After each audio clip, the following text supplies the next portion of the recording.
So I've been playing my Nintendo Switch 2 for a week since it came out on June 5th, and I have many thoughts about this console, some of them positive, some of them a little negative, but overall I really like this machine so much that I'm actually going to set it down right here. I'm going to put it to sleep because I don't want that thing getting scratched. I'm not risking it. I really should have bought a screen protector. Since the Switch 2 has been out for a week, I figure it's the right time to, give my impressions on this device. I'm not really calling it a review per se because I don't feel like this system is at its full potential yet. Most consoles at launch are not at their full potential because launch libraries are usually minuscule. If you really think the launch titles for the Switch 2 are not great, well, you need to look back at a lot of other consoles because the same thing can be said about them. Even the Switch 1 to an extent, although Breath of the Wild was like one of the best launch titles of all time. But when I got my Switch 2 the morning of June 5th from Walmart, it came with a bottle of Coke and some Pringles, which was very nice of Walmart to do. They really didn't have to do that, but they decided to. Probably the nicest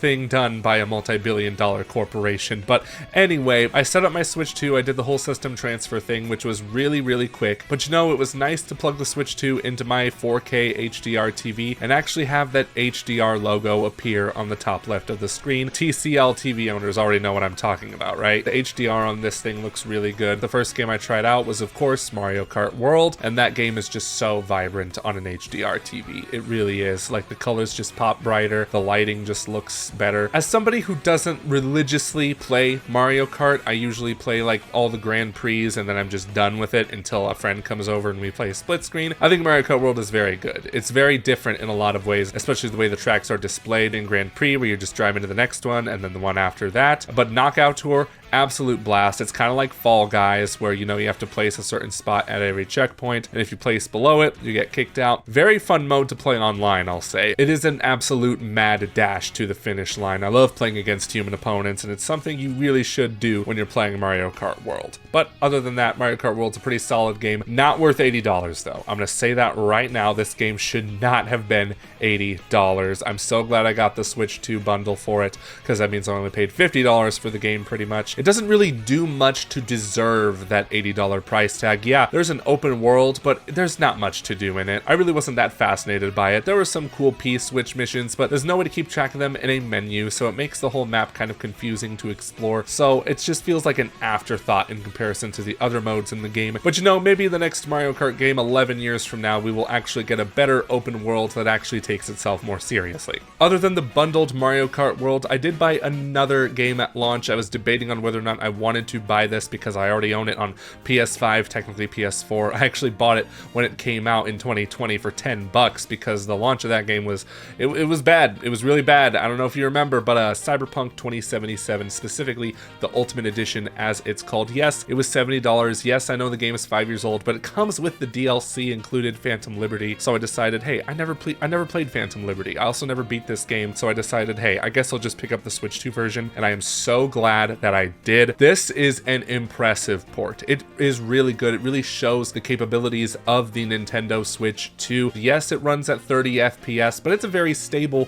30 FPS for the most part. It does dip during some very intense battles, but nothing you can't really stomach for the most part. It really runs quite well. I think Cyberpunk is actually the Switch 2 game that I've played the most out of all the other Switch 2 games I have. I'm actually jealous of people picking up a Switch 2 and playing Cyberpunk 2077 for the first time, because it's a really good Western RPG. It's got those side quests, it's got a gigantic city to explore. It's not like the biggest open world per se, but the city's just so dense and filled with content, side gigs, side quests, and of course the main story starring my boy Keanu Reeves. Who doesn't consider Keanu Reeves their boy at this point? But again, I'm really impressed with how this game looks and runs. Yes, there's some pixelation because it's an upscaled game, but it's not something you will notice that much in the moment. I'm just gushing about Cyberpunk at this point. I love this port, and maybe at some point I'll go back and just play the PS5 version because it is objectively better looking and better running, but man, I love playing it on Switch 2. There is also a performance mode in Cyberpunk 2077, but it only works if you have a 120Hz TV like I do, because it's 40 FPS, and 40 FPS takes advantage of that 120Hz to look better. I don't know the specifics of it all, and I can't show it to you in capture mode because my capture card doesn't support 120Hz, but on the TV screen, it honestly doesn't look great to me. Like, it's noticeably a better frame rate, and it's actually one of the better 40 FPS modes that I've noticed. Every other game I've tried 40 FPS with, I just don't notice it for some reason. But as a result, the game then runs at 1080p, not upscaled, so the screen just looks really blurry to me. But when I'm playing it in portable mode, it makes a world of difference. I much prefer playing in performance mode on handheld mode, because when you're playing on a smaller screen, you don't really notice the 720p resolution as much. Yes, there's a clear difference, but the frame rate just looks so much smoother on that thing. Everything looks more responsive. It just feels criminal to play that game at 30 FPS in handheld mode. Now, as for the Switch 2 screen itself, I've heard some debate that it doesn't look as good as the Switch OLED screen, and I'm inclined to believe that the Switch OLED screen definitely looks better, even though it lacks HDR, because an OLED screen is just so good. But I'm coming from a standard model Nintendo Switch, with the 6.2-inch screen. I've been playing with that thing for like 8 years, and going from this to this, there's just no contest. This screen is just so much better looking, and I feel like people undersold how good it looked, like during the previews. I get it's hard to hype up a screen without actually looking at it, but when I was playing Mario Kart World on this thing for the first time, dude, I was blown away at how good it looked. There are some instances where I felt like the screen was maybe a little darker than I wanted it to be, because it's not OLED, but even still, I just love how the screen on my Switch OLED looks. It looks really good. Playing it in portable mode is, as comfortable as you'd expect without a grip on it. Like, it's good, but it's not great, because the Joy-Cons, they're not ergonomic. They're just like the flat Joy-Cons that are just like, imagine holding that for long periods of time. Sometimes it'll get uncomfortable. It could be worse. It could be a lot worse, but there's a reason why they sell those grips, right? The Satisfy ones, the Genki ones I've been seeing a lot of. I feel like I need to get one of those, just because even though the Switch 2 feels fine on its own, I know it can be so much better. Life is good, but it can be better. That meme. But going back to the other games that I've been playing, SEGA sent me 3 of their games that they launched on Nintendo Switch 2. Let's take a look at all 3 of them. Yes, I'm recording this segment for YouTube Shorts, don't get mad at me. First, there's Puyo Puyo Tetris 2S, in which you can use the Joy-Con 2's mouse mode to navigate the menus or play the game. And it also includes a new doubles mode, in which 2 players take on a team of another 2 players, each controlling their own Tetris or Puyo Puyo board. I tried this with a CPU teammate. Don't do that. It's really tough to communicate with a CPU, so you're just going to keep getting into each other's way. Also, I tried playing with the mouse mode,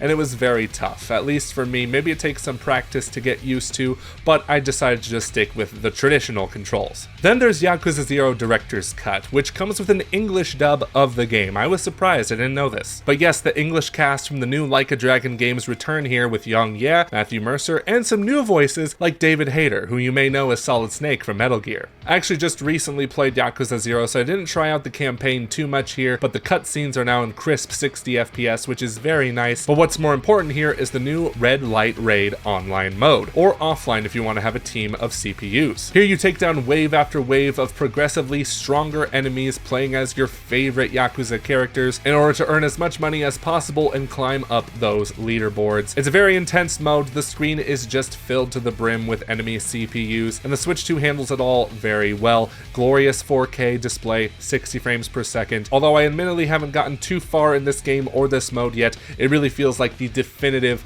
Yakuza 0 experience. If you haven't played the Yakuza games before, 0 is a great place to start, especially with new story content. But moving on to my favorite game of the bunch, Sonic X Shadow Generations. I actually didn't have a chance to get this game on PS5 last year, so I'm very grateful to SEGA for sending me this on Switch 2, and playing the Sonic Generations version of this game, it looks and runs perfectly, 4K, 60 frames per second. I haven't noticed any frame rate hitches whatsoever. It's Sonic Generations, it's celebrating the best of Sonic history, but this time it comes with the Shadow Generations side game. I can't even say side game, this is its own full-on game, where you explore the history of Shadow. You even get references to the Shadow the Hedgehog video game from 20 years ago, including the villain Black Doom. And in Shadow Generations, it comes with 2 graphics modes, quality and performance. Quality makes the game run at full resolution, but at 30 frames per second, second. Not a very stable 30 FPS either, so I recommend playing in performance mode, but even then, that version is not perfect either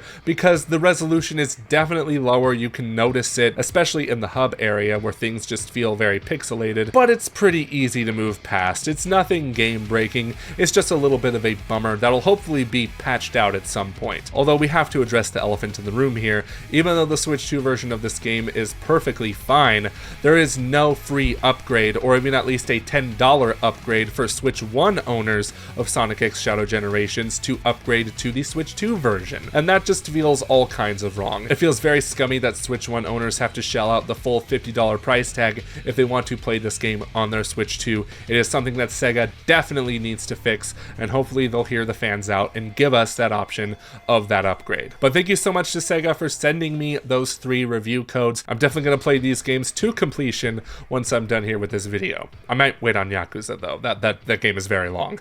And those are the games I'm playing on Switch 2 right now, and I have to say, even though I'm having a blast with Cyberpunk, I'm having a blast with Sonic X Shadow, I kind of wish the launch lineup had a big Nintendo-published single-player game. Mario Kart World, yes, I get why you would launch a console with that. Mario Kart 8 was their best-selling Switch game and also best-selling Wii U game. It'd be foolish not to launch with Mario Kart World. But as for me, a selfish individual, I would have liked it if Donkey Kong Bonanza came out with it as well. I know there's also the case of Metroid Prime 4, which we were all convinced was going to be a Switch 2 launch title, but the more I think about it, the more I'm glad that game is going to be getting its own space sometime later in the year, where it doesn't have to get all mixed up with all the Switch 2 hype and, frankly, Switch 2 drama. But I also had to give the Breath of the Wild Switch 2 edition a shot. I admittedly haven't played too much of it because it's a game I've beaten again fairly recently, and I don't feel like retreading old ground, even though it looks and runs so much better on Switch 2 because, unsurprisingly, it's the Switch 2 edition of the game. But yeah, again, I really don't have much desire to replay it. I'd rather play something new, which is ironic because Cyberpunk 2077 is not a new game, but it's new to me, darn it.